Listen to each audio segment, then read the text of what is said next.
Hey guys, welcome back to the Tweaktown channel. This is Derek Strickland, Tweaktown's gaming news editor. Today we're going to be taking a look at Stadia. Right now Stadia is free for everyone. Stadia Pro, which normally costs $10 a month, is free for everybody to try right now.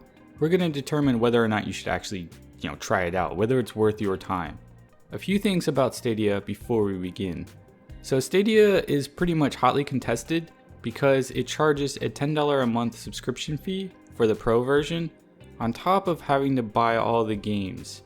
Now Stadia Pro does give you a slight discount, as you see, and it does give you an access to all of these great, let's see them. It gives you free access to all of these great games like PlayStation Plus or something. These games aren't that good. There's only really two that I have my eye on, and Destiny 2 and Serious Sam. Cool thing about these, of course, there's no downloads or anything like that, but ultimately it's hard to get excited about this service. Now, this is not the free version.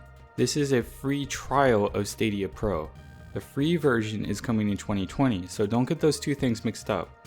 Once the free version drops, I suspect that we're going to see like a barrage of new games on Stadia. Now, if you get the free version, you're going to have to pay $59.99 per game. Now, really, Stadia is being treated as a separate storefront, separate platform for developers. And you see all of these, it's not appealing. It's not an appealing storefront. It feels very lackluster. And of course, you see why, the real reason why a lot of these games are included, because they're service games that tie perfectly in with the subscription model. The idea is to keep you subscribed, keep you invested. So once you pay the money for the game, you're invested. Once you pay the money for the subscription, you're invested, because you can't really play a lot of these games any other way once you buy them. So it's really annoying. So once you buy the game, you're kind of locked in the service. And right now, if you buy the game, well, before now, if you bought the game, you had to pay the $10 a month Stadia Pro subscription because it was the only way to actually play the service. So ultimately, I don't think it's the best thing insofar as the business model. It definitely needs a lot of work. A lot of big name publishers like 2K, Ubisoft, Bethesda, Bandai Namco, all of these companies are subscribed to Stadia. They're all involved because they're experimenting. They want to see what happens. But I don't think it's going to really take off the way they want. And there's not a lot of obligations. There's not a lot of risk, I would say, to putting their games on this platform. They're just kind of like, hey, let's throw them on there, see what works. So we're going to try Destiny 2. Another big thing you need to know, to actually get Stadia, you have to download the app. You have to download the app to sign in to make an account for the free version. So you download the app. We actually made an article on this. Download the app, sign in, make your account, go through all the mumbo jumbo, and you have to use the app to change your in-game streaming settings. So before we begin I want to say that my internet connection is about 39 megabits per second, and that's for the download, and the upload is about 11 megabits per second. So it's not amazing, it's not terrible either. So that'll be reflected throughout. So one thing I want to show you too is when you start up the game, you start up in Chrome, obviously. It boots right up, no downloads, anything like that. That's really cool. Now, one thing I want to show you too is these little setting bars here. So to actually change your settings, obviously you have to use the app. This will only tell you limited information.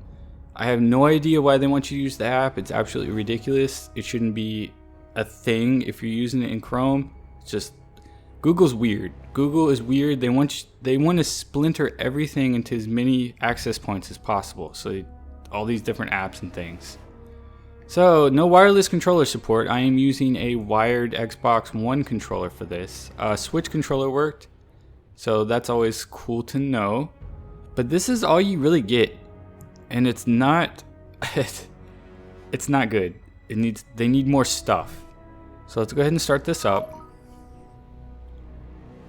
Now, when I tried this in 2018, you got to play Assassin's Creed Odyssey for free, which was great. Project Stream is what it was called back then.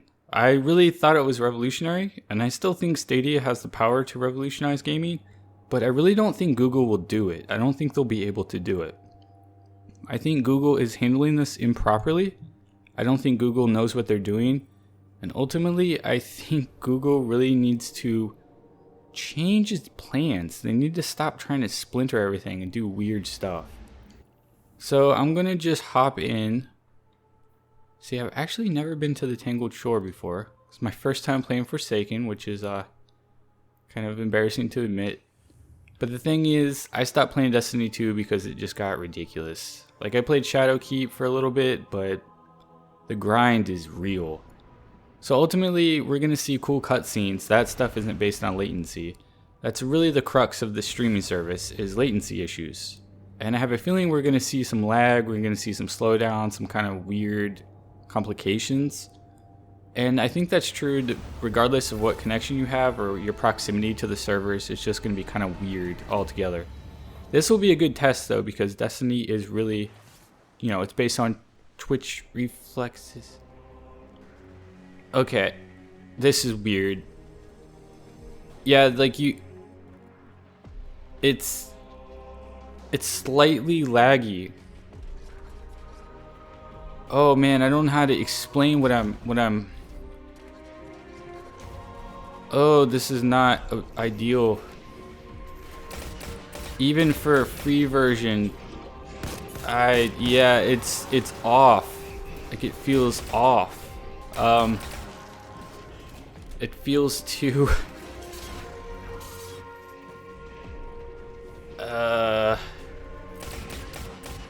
yo, like I am not. So Destiny, when you're playing it locally, dedicated hardware, whether it's a console or a PC, obviously you want to play on PC. It's a lot better. You have all kinds of customizations and controls and things like that. But when you play it locally, it is a I can't even explain it. It's tighter. Obviously, because all the assets and the files and everything are on your disk, and you have direct access to the assets, and you're connected to the servers at the same time. But this, you don't have direct access, so the quality looks like shit. Like, Destiny is legit one of the most beautiful games I've ever played. Destiny 2, the art direction is absolutely incredible. Bungie should be awarded, they should be praised every second they can for the art direction. And starting in Stadia, with the settings tailored towards 1080p 60, this is not good. This does not look good. And it is worth mentioning I am playing on a 1440p display, which I have downscaled. But this is not it's not great. Not great. Alright, let's run around a little bit more. See what all we can do here. Can I? Okay, what's all? Oh, that's the overlay. Okay, so that's the Xbox overlay. Oh. Alright, we need to get into some more firefights. This is my first time doing. Okay, so that looks okay, but I bet it looks a lot more amazing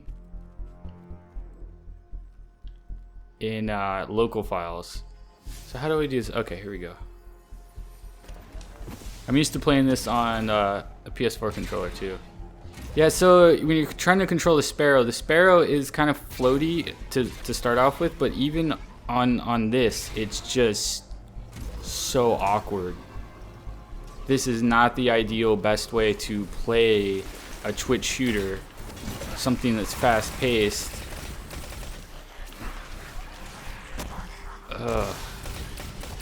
Like it is hard to describe, but if I had to describe it, I would say that everything you do in the game feels off. It doesn't feel, and you have to overcompensate for the movement. Oof. It's not the best. It's far from the best. And you can see the artifacts well, not artifacts, but you can see the pixelization. Draw distance looks terrible. So pretty much what this feels like right now Like, it feels like the light trial version of an MMO or something like that, where there's features limited, where maybe like the graphic settings are downscaled or locked to a certain preset. That's exactly what it feels like. It doesn't feel like a full game. So let's say that you bought Stadia, you bought the Founders Edition $150 thing, and let's say that you spent, you know, oh no, come on. Okay. See, even the jumping feels weird.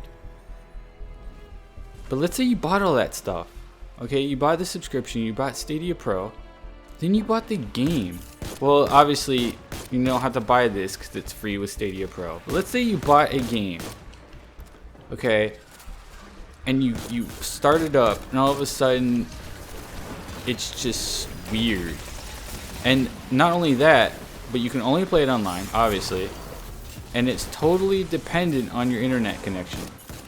So if your internet goes out, you can't play it. If your internet's slow, you don't want to play it.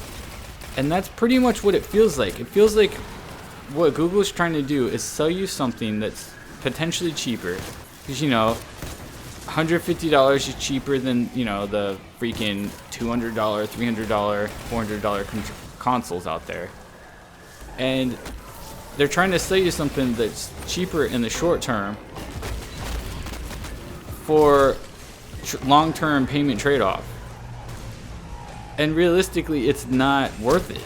That's what it feels like. I don't even really think this is worth checking out, even, because it's just not really. It doesn't feel right. It doesn't feel like the game. It feels like a jank Bobo version, for lack of a better word. It's so strange. So if you paid premium pricing for all of this stuff, like, I couldn't imagine Red Dead Redemption 2 or Red Dead Online, what that would be like. Red Dead Redemption 2 is one of the most beautiful games on PC. In fact, I think it is the best looking game on PC. And it probably looks janktastic on Stadia. It's probably just, oh, it's so weird, the movement scheme. So I'm starting to get used to the crap factor of the movement schemes and the aiming, because it does, it's slightly off. It slightly like messes with you. But I would be very upset if I paid a lot of money for this service, especially like paid $150 and plugged it into my TV, had to do the app thing. That would piss me off first off. And then getting access to like the subpar versions of a game despite paying like premium prices.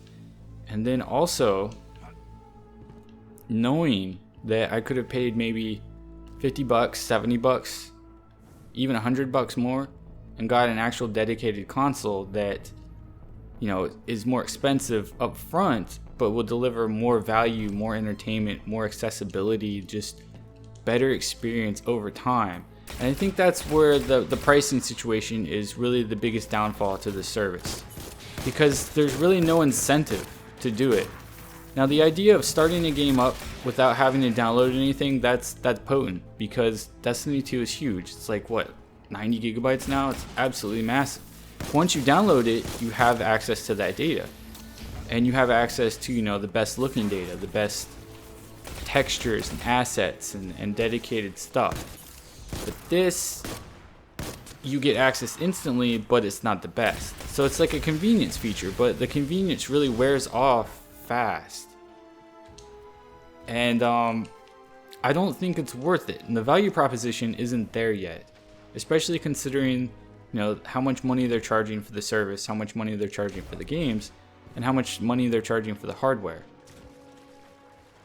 It just doesn't feel like that is a good thing to invest in, especially with next gen consoles coming out. So I think really Google has to take a hard look at its service, because when next gen consoles come out, no one's gonna play this. No one's gonna care. And if anything, what's going to happen is maybe a couple people, not a couple people, but you know, a sampling of people will play on their phones or something like that. Because the idea of playing something like Destiny 2 on your phone, that's what it feels like. It feels like all of this was really tailored more for phones, not desktops or laptops or anything like that. That's what, like, it feels like, okay, this could be passable for a phone experience maybe, and you have your controller hooked up, but not something like a PC. And even if you're playing on like your Chromebook or something that's really low end, okay, that's fine, you know, that could be passable. But if you're playing this on anything other than just lower end hardware, it does not feel like it's ever going to be worth it. And I think that's the point of the service. Oh man, the aiming, like, I'm getting used to it, but it's not right. The whole thing isn't right. It does not feel like a proper experience. I'm not engaged properly. I'm not enthusiastic about playing this more. See, like, the whole point of a game like Destiny is to make you forget that you're playing a game. You get so engrossed in it, in the firefights and everything. In this, it's that barrier is still there. You're not gonna really just penetrate it and get that same experience that you would on a console. So don't expect it. Don't expect this to ever replace dedicated hardware. And I think that's something that Phil Spencer said about xCloud. He was like, look, we know dedicated hardware is going to be the best for a long time. And he's like, we're not trying to replace that. That's the right goal to have. That's the right idea. And just the pricing needs to reflect that. Because you can't charge premium prices for something that isn't premium. You know, like, you can't charge $60 for this kind of thing. But ultimately, is this worth trying out? Not really, no. Not really. I think you're better off just sticking, even if you don't have a games console.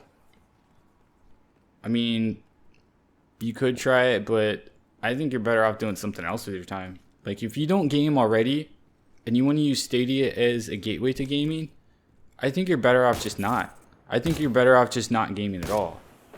Like, just go on your phone or something like that. Do something like that. Because what happens is, I mean, you won't know any better if this is your first entry point, but you're going to get frustrated. It's going to piss you off at some point, and it's going to get to the point where, like, you invested all this money, all this time into something you can't immediately access when you want to. There's some sort of disruption happening, that type of thing. Now, obviously, you can't play Destiny 2 offline anyway, but there's games on the service where you can play offline. You know, the games that are offered. Not all of them are online-only games.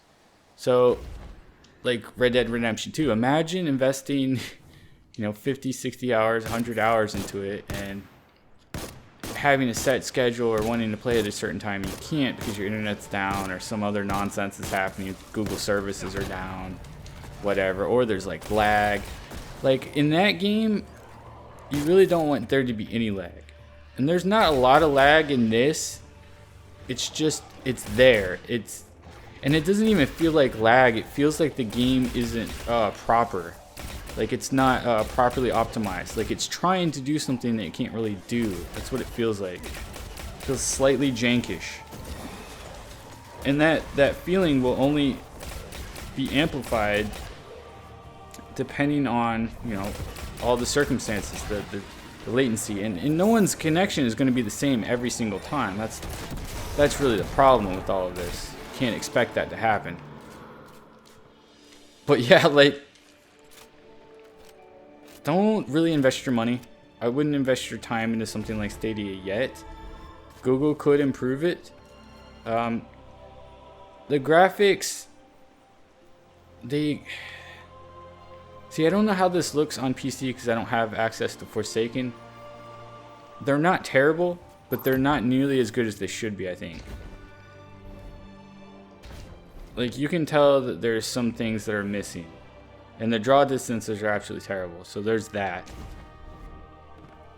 Ultimately, though, steer clear for now. I do think Stadia has... okay, we trading here. I do think Stadia has potential. I do think Google has potential to do something great, but I don't think they will. I don't think they're able to. I don't think they understand what they're doing necessarily. And their service is too fractured and too strange. It's too expensive. It's not going to hit where it's not going to hit the spot they want to hit. It won't hit that accessible everyday consumer market. It will just kind of try to attract certain people, certain gamers, and it might a little bit, but it's not going to hit the widespread appeal unless they start lowering the prices of some of the things. And that's a hard proposition because publishers don't want to sell their games for less than $59.99. You know, they don't want to do that. I mean, sure, Google's already taken a cut of the profits, the cut of the earnings. So publishers, they don't want to see Stadia as like exceptional. And that's the problem. That's the problem. It needs to be seen as something exceptional, something different, because it is different.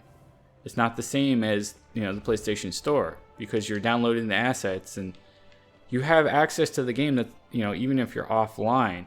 And technically you're buying a license, but you still have access to the data.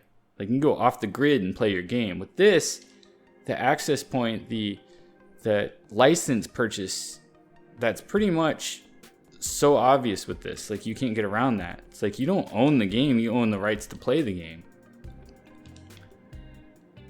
And it just feels weird. Like you don't like that idea. And if anything should happen to your Google account, God forbid, gets hacked or whatever, you could say goodbye to your games, you know, that type of thing. You have to worry about that. But yeah, really wouldn't bother. It's not horrible. It's not like 0 out of 10. If I had to like rate my experience, maybe a 6. Maybe a 6. And as I'm moving, the latency seems to be okay. Like I'm getting used to it, but it still doesn't feel right. And I don't know exactly how to explain that. It feels like the movement and the aiming is just slightly off. Obviously the graphics aren't as good. But yeah, don't do this. Don't buy into Stadia. Don't invest in this Stadia for now. Alright, well I think that about does it. I think I said everything I wanted to say about Stadia. Now let's go ahead and show you what happens whenever you stop the game. So you can go exit game, back to game, you can go exit game, and boom, you're out. I like that. I like the instant access points. I like being able to quit a game and jump right in. But I need more stuff. I need a better storefront. I need more, you know, commands. And most of all, I need more games, more interesting experiences. Google is going to make its own first-party games, but what are those going to even be? What are those going to be? I'll tell you what they're probably going to be. They're going to be live service games. Because the whole idea with Stadia, the whole reason it exists is to sell games, and then those games will be tied to their services in a way that's unique. So Google's own first-party games will be live service games that tie into YouTube and all kinds of other social media hooks. And the idea is that you'll be able to create your own little save states and share them with people and create all kinds of community features and shareable items that pretty much foster engagement. That's really what Google made the service for. It's really not about games. It's about a new method of monetization, interactive monetization and engagement. And a lot of the cool features, like some of the cool features are like, I think it's double streaming, like frame in frame streaming, like you can see your buddy's screen. Those are only available in certain games.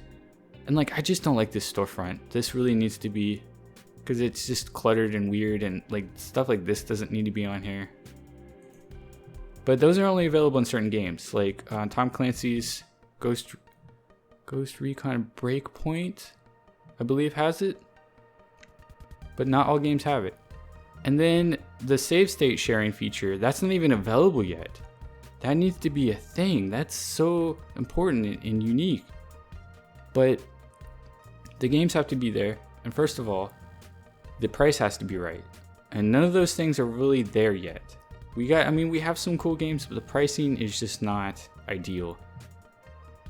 Like even if you have a jank computer, or you don't have a console, I think it's worth buying a console. Like if you really want to play Red Dead Redemption 2, like really play it, buy a console. Buy the all digital access Xbox thing.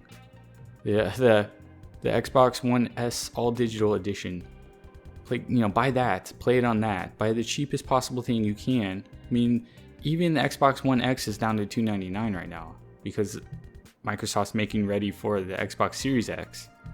So play it on that. Don't even bother with this. It's not worth it. It's not worth investing in a huge experience like that. If you just want access to a few games, play, maybe a few live games that you have to be online anyway, that would be the only way that I would see justifying buying into this service. But ultimately, I don't think it's worth it yet, and I don't like seeing stuff like this. Just microtransactions everywhere, and it's no, just no, please. I think that's so. Whenever Google rolls out its first-party games, it's gonna be live service, I'm sure, and then they're gonna have microtransactions and all these opportunities, to hook up your Gmail and utilize other social media aspects and share things. And is that really what you want in a game? If that is, maybe this service is for you. Maybe like if you like paying full price, Metro isn't that much, but it's still like, and these screenshots don't really depict what it's like to play Metro on Stadia. Like, come on, Stadia is not gonna look like that ever. Like ever, no way. Ugh. I don't hate it. I don't like it. I don't think it's great. It needs work. Definitely needs a lot of work before it's ready. I think that's really pretty much the main theme here. It needs more work. But ultimately, I think that's about it, guys. And I think I've made my points clear. We'll see you next time, and keep an eye out for more Tweetown content. Thanks for watching.